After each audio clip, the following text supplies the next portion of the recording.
Hallo, Kia ora, guten Tag, willkommen meine Damen und Herren. Es gibt Audiogeräte, falls Sie einen Dolmetscher brauchen im Ohr. Wir führen unser Gespräch auf Englisch für die nächste halbe Stunde. Und ich wechsle jetzt aufs Englisch. So, welcome ladies and gentlemen to our session about New Zealand humour with two very distinguished writers, Mr. Paul Cleave and Ms. Katherine Robertson. We're going to focus on one book each. We're going to focus particularly on these. With Paul, it's his book called The Laughter House, in German, Das Haus des Todes.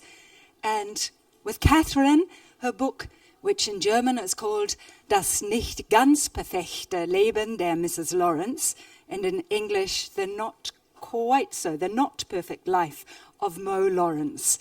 These will be our focus for the day, but we will cover a little bit about New Zealand humour in general and a little bit about the problems of translating humour. So let me settle in and we will begin.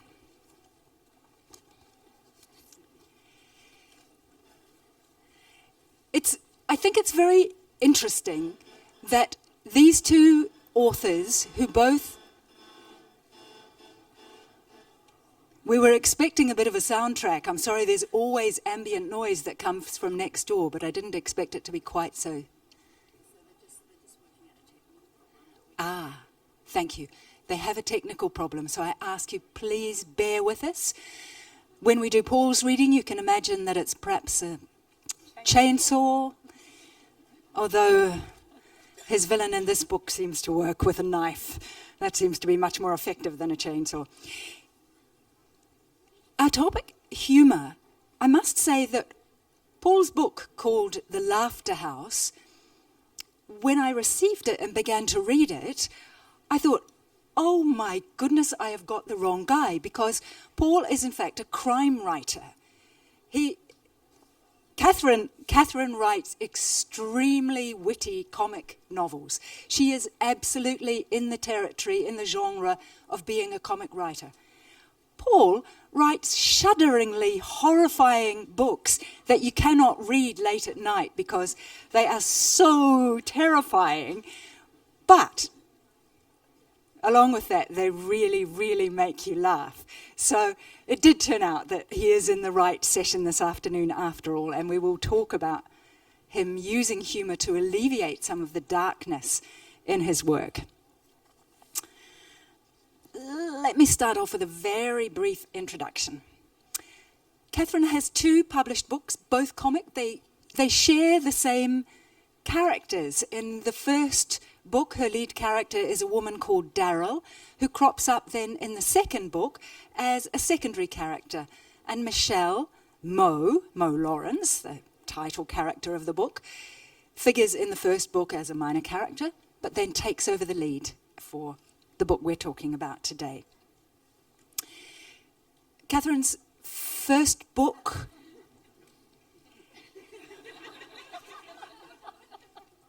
Are you doing something? We're focusing on Katherine Wright at the moment, Paul. So was she.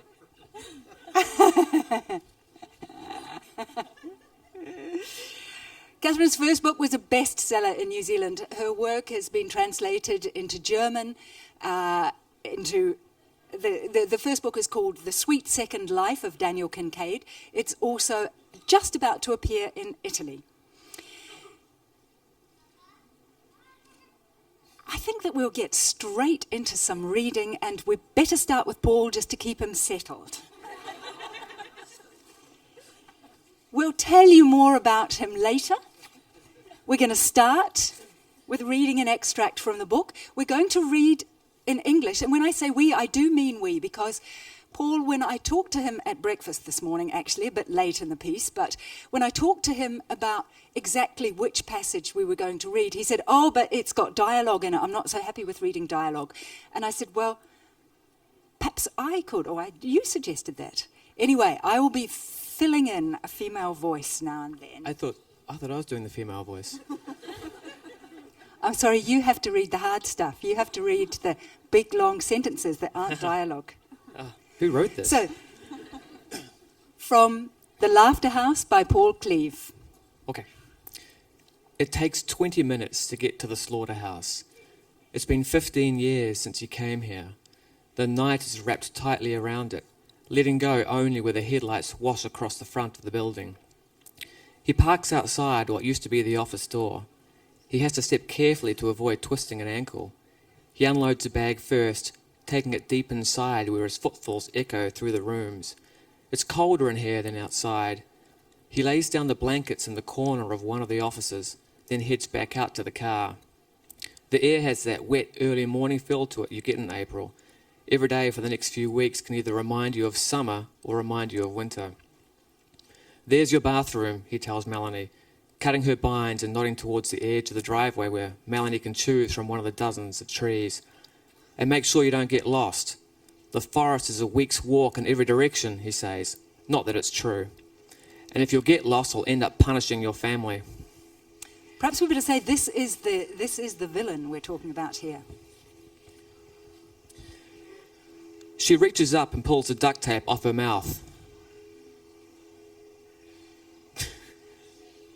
How am I supposed to see anything? He hands her a flashlight. Why can't I use one of the bathrooms inside? They don't work, he says. There's no... Her voice catches in her throat. Then she manages to get herself under control. There's no toilet paper, she tells him, her voice firm. You think of that too? You'll have to do it without it. But that's gross. No, what's gross is what might happen later if you don't go now. This is going to be your last chance for a while. Are you going to watch? Why would I do that? I don't know, maybe because you're some kind of perv. That's why you've got us tied up, right? For that kind of thing and worse. He shakes his head, wondering, what the hell is wrong with people these days? We're going to skip to another bit, just a half a page on, just to put you into the picture. The character that I was reading in is an 11-year-old girl called Melanie, and our villain, Caleb Cole, has kidnapped her and her two sisters and has the father as part of his killing spree. So... And one of those sisters is a baby, like a very little baby. See where the funny is in all of this, can't you? And that's what we're moving on to now, the little baby. He goes out to the car and picks up Octavia. He twists his face and holds her away from him at arm's length and carries her inside. She has woken up and is smiling and laughing. What's so funny, he asks her. Hello. She says. Why are you laughing? Hello. Hello. She says. Hello, he answers. Do you know how to be quiet, Octavia? Hello, sis. He leaves her on the floor and goes back for the car seat. And... building some anticipation. When he comes back, she's bum-hopped herself to the other side of the room and is playing with a rusty nail. He snatches it off her and throws it deeper into the slaughterhouse. God damn it, he says to the other girls. Why the hell would you let her play with that? The girls can't answer, and of course it's not their fault. They couldn't have stopped Octavia playing. He could have left one of them untied to look after her. He looks down at the baby, who's starting to cry. Don't, he tells her, but it does no good. Great, he says, and then lays her down on the blanket. God, it's been ages since he's done this. He holds his breath, looks away, and undoes her diaper. Changing his own daughter's diaper was bad enough, but changing somebody else's... He sees what's in her diaper, gags, then looks away. He gags again, then has to jump to his feet. He makes it to the door to the office, leans out, retches once, twice, then throws up into the dark. He should have gotten one of the sisters to do it. Next time he will. When he comes back, he can't even look at Octavia. He pulls the diaper away and stuffs it into a plastic bag, then uses some wipes to clean her up while looking in the opposite direction. She stops crying. I should have stayed in jail, he says. Thank you, Paul. So that's Paul Cleave reading from his book, The Laughter House, and the English title, The Laughter House, refers to the fact that a crucial event that kicks off the story happens in a slaughterhouse where the S of slaughter has been erased, leaving the words laughter house. Tell us a bit about this book, Paul. It's good. It's a book. It has two main characters. It has Theodore Tate, who is driven by guilt and is looking for redemption. He's been looking for redemption for the acts that have happened in his two previous books that I've written about. He's a central character in 3 of these crime novels, yes? Yeah, he is, and he's a really evolving character. He starts off being a policeman. In fact, this book, the prologue, is 15 years ago when he still was a policeman. But then he loses his family, and he looks for revenge, which leads to him losing his job. He then becomes a private investigator, but then he gets involved in a crime in the last couple of books, and he goes to jail for that. So now he's a criminal as well. He's killed people. He becomes a private investigator again, and in this book he is trying to become a policeman. So he's really looking for redemption. He's been taken to some really dark places, and you always think there's no light for him. At the same time, you have another character, Caleb Cole, who is driven by anger and a need for revenge. And he's been wronged 15 years ago, but he is targeting the wrong people. But he wants his revenge. And the thing is, him and Tate are actually very similar in many ways. It's quite conflicting for Tate. Yes, the ex-cop who's trying to solve the crime and the criminal who he's chasing. As you switch between the chapters and you switch between their consciousness, it's quite remarkable and very gripping how similar these two men are. The Caleb, the serial killer or spree killer, as another character calls him, one of the chapters begins with, all the killing is making Caleb tired. It was always going to be a long night. He just has to stay focused, stay strong, stay positive. And then he explains that about his next job is going to be much harder because he's going to have 4 victims, the doctor and his wife, and the 2 kids. And then it turns out that there's the new baby as well. So these characters are very psychologically real, too real to be comfortable. The good thing about the two of them is that with Tate, he sees many of the decisions that Caleb has made, have not been too dissimilar from his own decisions. So he sympathizes with this guy who's doing very bad things. Not that he would have done the same things, but he realizes he's only a few degrees away from, he could have turned out to be Caleb Cole himself. So we're going to now switch to Katherine because our time is too short. And Katherine's books, as I said earlier, are more typical in terms of being a comic novel, but very distinctive because they have these Kiwi lead women characters who talk in quite a strong Kiwi, funny, quirky way. But the novel we're looking at, Das nicht ganz perfekte Leben der Mrs. Lawrence, is set in San Francisco. So we will ask Katherine to read And I shall do so. to tell us, first of all, just a little bit, just set the scene for us. Well, the main character in this is a New Zealander, but she's been living in the States for a while, and she is a woman that I think my first character in my first book was she was a little bit lost, and I think one reviewer described her as a little bit hapless, and so she was a nice character to write, but I think I had to get something out of my system, and so the 2 characters in this book are bordering on quite unlikable. I think somebody described them as stroppy tarts and as unbiddable women. And I had one reviewer that reacted very badly to that and thought that they weren't very good women at all. So I think I achieved what I set out to with that. But so the main character, Mo, has the sort of woman who, if she decides she wants something, she sees no reason why she can't have it. And not in a grasping and terrible way. She's basically a good person. But, she has met the man of her dreams. She's married to him. She's got her 2 beautiful children. She lives in a fabulous house. She's a little too close to her in-laws, but that's okay. And then her previously compliant and uncomplaining husband, who really has been sort of dedicating his life to making her happy, and she sees no reason why that should change, has a bit of a crisis of his own and decides to take a high-powered job and move them from the east, sort of southern coast where they live in North Carolina, all the way over to San Francisco. I did this mainly because when I wrote about Mo and I set her in North Carolina, it is a place about which I know nothing.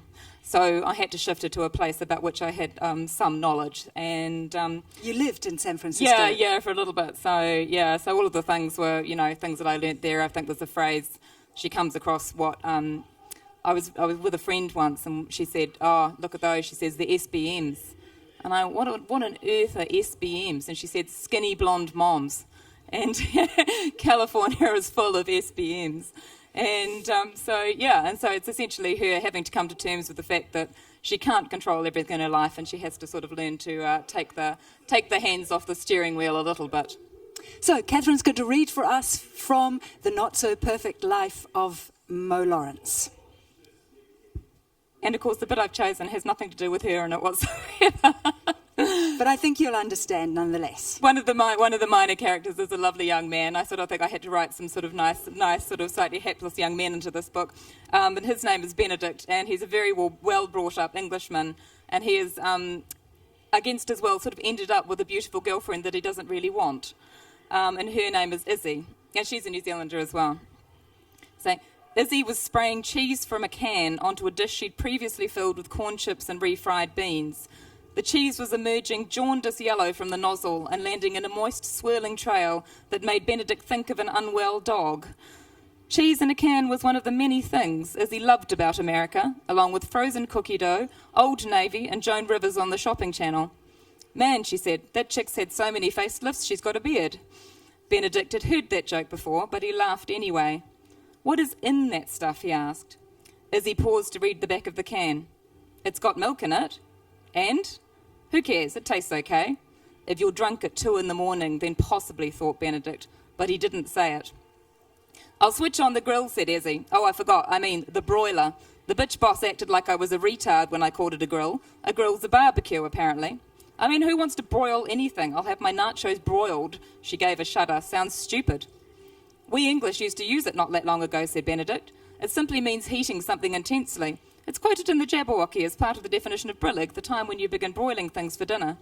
Izzy stared at him. "The Jabber what?" "Never mind," said Benedict. "It doesn't matter." Izzy put the dish of nachos in the oven, then stopped at his chair to lean against his back and drape her arms around his neck. She kissed him on the side of his jaw. "You really do have a lot of shit in that head of yours, don't you?" she said. "So it would seem." Benedict tried not to wince as Izzy curled her leg around him and sat facing him on his lap. It wasn't that she was heavy, but manoeuvres like this were invariably a precursor to sex. She lifted his hand and placed it under her T-shirt. Izzy never wore a bra. She didn't need to. Her breasts were full but as yet unaffected by age and gravity. They were fantastic breasts, Benedict had to admit, but right now he'd rather be holding a book. Thanks. Thank you, Katherine. The Not So Perfect Life of Mo Lawrence. I could read you a short passage in German, which we had planned, but our time is so very brief, I suggest you get hold of the book and read it. It's very, very funny. It's an interesting thing. The New Zealand title of this session was New Zealand Humour in Translation. That, of course, is something that you could spend days holding a conference about, because humour is one of the most difficult things to translate, especially when it's word-based. For example, in New Zealand, if somebody is funny, you might, in a jokey sort of way, call them a bit of a dag. We New Zealanders know exactly what this means. You come to translate this. I looked up the word dag in a couple of German dictionaries. It didn't exist. What it does mean ist ein Stück Kacke auf dem Hintern von einem Schaf. Now, if you get this line in a book, "Oh, you're a bit of a dag," what are you going to say? "Oh, du bist ein Stück Kacke auf dem Hintern." You can't translate it. You have to find an equivalent. translation is such a complex, it's a high skill. And fortunately, both our writers not only use language-based comedy, they also have plenty of situation comedy, and that translates extremely well. Paul also has a scene where a group of police officers turn up at a crime scene. They've been at the funeral of one of their colleagues, and they're all completely drunk. So instead of being able to track down the clues, they're out pissing behind trees.